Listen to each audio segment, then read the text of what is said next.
Hey guys, welcome back to the AJ Analysis channel, where today we have yet another tactical preview. The games for Manchester United are coming thick and fast at the moment. This time it's the Europa League game up against Sevilla, so I want to talk about some of the things we're going to see during the game, how I think both teams will set up from a tactical point of view, what Ten Hag is going to do, who some of the important players might be. On this, I swear it's impossible to find a HD picture of Casemiro and Bruno Fernandes together. Don't know why, but yep, that's a thing. But yeah, today we're talking about the tactics, so that's what we're going to get into. But before that, I personally think you guys should subscribe to the channel, I think it'd be a really good idea. If I just sit here for a few seconds, should probably subscribe, minimize the video, make it smaller, and then press that subscribe button. Notifications as well, if you want to do that, that'd be nice. That should be enough time. Alright, tactics. How is this game going to go? Well, I think we're going to see another game where Manchester United are quite dominant. And importantly, we are going to see the return of Casemiro in the midfield, as we've said already. How is the game going to go in terms of the approach to kind of the flow of the game? I think Sevilla will be reasonably passive. I don't think we're going to see Sevilla pressing super high up the pitch. In terms of their actual shape, it's a little bit hard to predict. Most of the season, they've been some form of either a back three or a back five. However, it's been a bad season, and recently they have moved to a back four. However, I think, knowing United's quality, I think they will go for the 5-4-1. We've seen them use it in games against teams like Barcelona, for example, so I think we will see it. But like I said there, I don't think we're going to see them pressing particularly high up the pitch, because that's not really how they play at the moment. So therefore, United should have some control. So the question from here, basically, is, as United, what shape do you use? How can you break the Sevilla team down? What are their weaknesses defensively? What are United's strengths? What can you really take advantage of? And we're going to start off with something which might, I wouldn't say a shock, but might be something you're not expecting as regular viewers of the channel, because I'm going to say that United should build possession using a back three.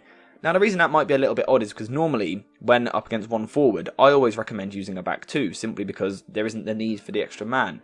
However, for this particular game, and we'll come on to why, I would like to see a back three, and I think it could work when Sevilla are dropping deeper if Casemiro drops into the defence between the centre-backs. So it would essentially be a back three of Lisandro Martinez, Casemiro and Rafael Varane. Now, of course, this is going to allow the three to outnumber the Sevilla striker, so instantly it should give United control. But what it also does by dropping Casemiro deeper is it allows Bruno Fernandes to play that same position which he's been playing recently, in this little pocket here. And I think initially I would maybe go with a bit of a 3-2 shape. Let's say let's push Fred high, let's push one of the fullbacks high, have Anthony come inside. Maybe something like this.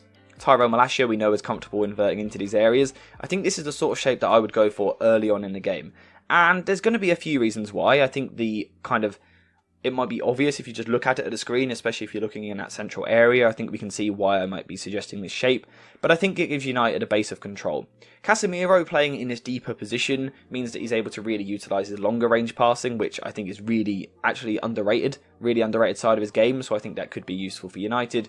But it also allows Varane and Lisandro Martinez to step forward with the ball as often as they want, basically, knowing that they have Casemiro covering behind them. Now, of course, Casemiro won't always be this deep. There will be spells where he steps forward, but I would like to see him in a slightly deeper position. Now, the reason for this is because, like I said, it allows the wider centre-backs to step forward. And the advantage of doing this is that it draws out one of the wider midfielders for Sevilla. Sevilla will try and be compact in a 5-4-1 like this. So if Lisandro Martinez is able to step forward, knowing his quality on the ball, Sevilla physically have to step out towards him, because you can't let Lisandro Martinez have time, if not he'll hurt you.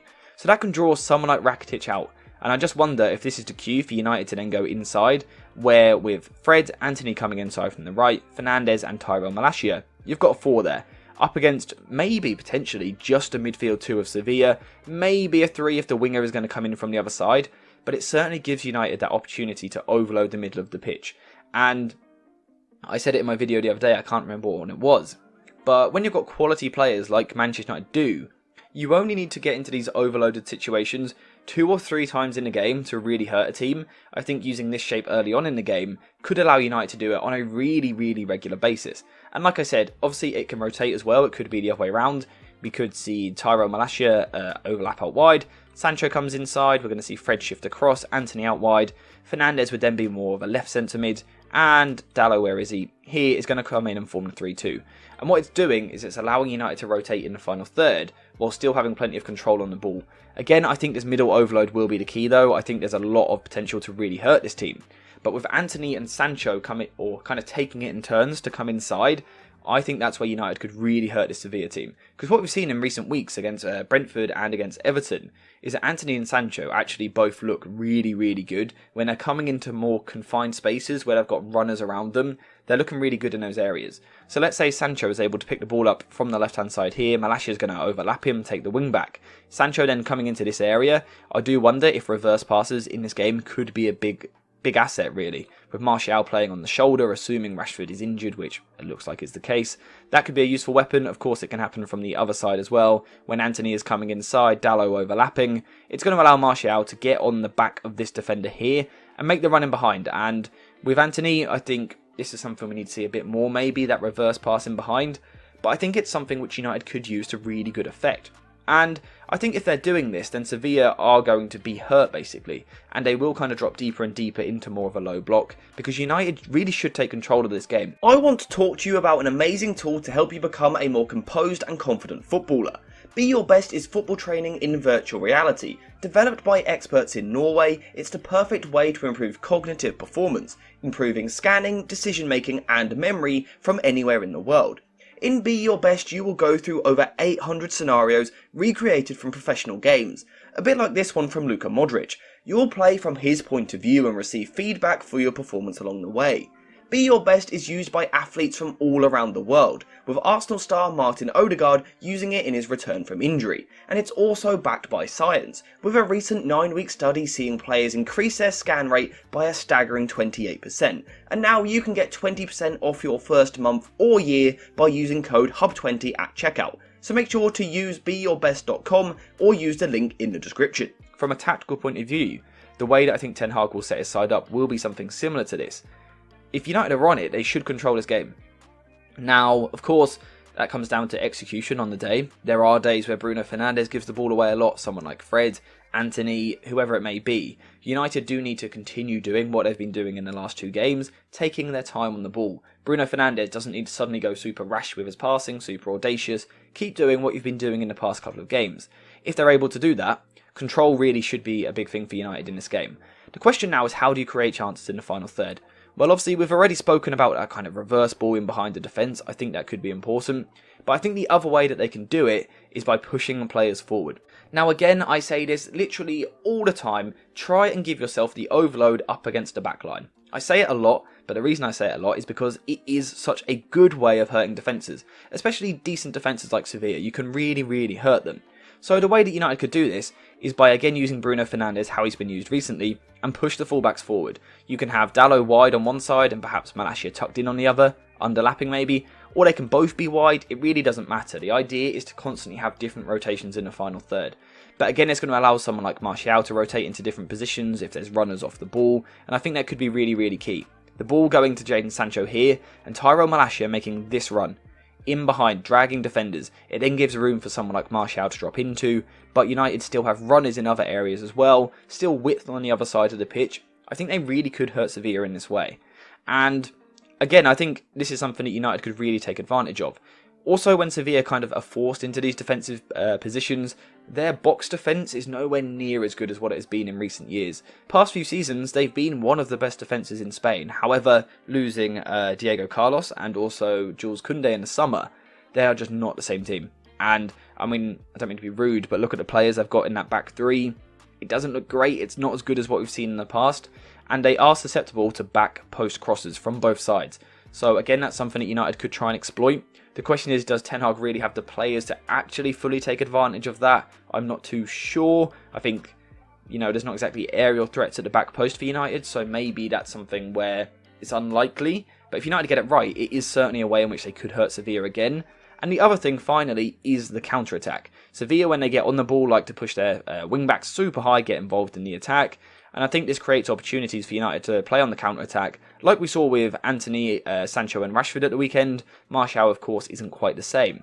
But I think there's potential for United on the counter-attack to really hurt this Sevilla team once again. Get on the ball and get in behind these areas. This channel here and also this channel here. Antony at the weekend was a really good, willing runner. And with the likes of Casemiro and Bruno Fernandes playing in midfield, they should be able to find him. And I think that could really hurt Sevilla. And honestly, this is one of the easier previews to do, because as a Manchester United fan, I'm really quite confident. Sevilla are really struggling in the Liga this season. They're not very good at all. They've conceded lots of goals on the counter-attack. Recently against Atletico Madrid, was it 6-1 or was it 7-1? 5-1? 6-1? Something like that. There are a lot of goals where they're conceding on the counter-attack, they're conceding from chances behind their wing-backs, but then the game against Barcelona back in February, their wing-backs were regularly overloaded at the back post. Jordi Alba got a goal, Jordi Alba also got an assist in that game, and that was from a fullback pushing forward, making the overload, something that we've already spoken about Ten Hag to try and get his team to do. For me, I think the question is going to be about execution. Tactically, there's not tons to talk about, just because I don't think Sevilla are that great at the moment. I don't think United need a masterclass. I think if they can play that 3-2-5, use that box midfield, they'll cause a lot of problems. And then as kind of confidence grows in the game, you really take control. The 3-1-6, that 6 up against the back 5 of Sevilla, to me it looks like a mismatch. I think United just have too much quality in those areas. So like I said, execution is going to be key. Play the passes at the right time, the right weight of pass. Don't be too rushed. Take your time, control the game, but then in those moments, take your chances. Manchester United likely without Rashford in this game, so where do the goals come from might be a bit of a concern. However, hopefully Martial can chip in with some. Anthony, Sancho, players like that can get goals, and like I said, I'm reasonably confident as a United fan. So yeah, that's kind of how I see the game going. But let me know what you think in the comment section down below. Again, also, if you could subscribe, it would be greatly appreciated. But let me know what you think. What would your starting 11 be? I would go with something like this. Bring Varane back into the side as well as Dalot. Maybe Fred for Sabitzer for some more energy, simply because Sabitzer has played a few games recently. Could see Weghorst playing if Martial isn't ready to lead the line after injury. But let me know what your setup would be. What do you think are the Sevilla weaknesses? What else do United need to be cautious about, basically? Or do you think it will be a comfortable win? What are your score predictions? All of that, let me know what you think in the comments down below. Thank you guys for watching. Hope you have enjoyed the video. And as always, I will see you in the next one.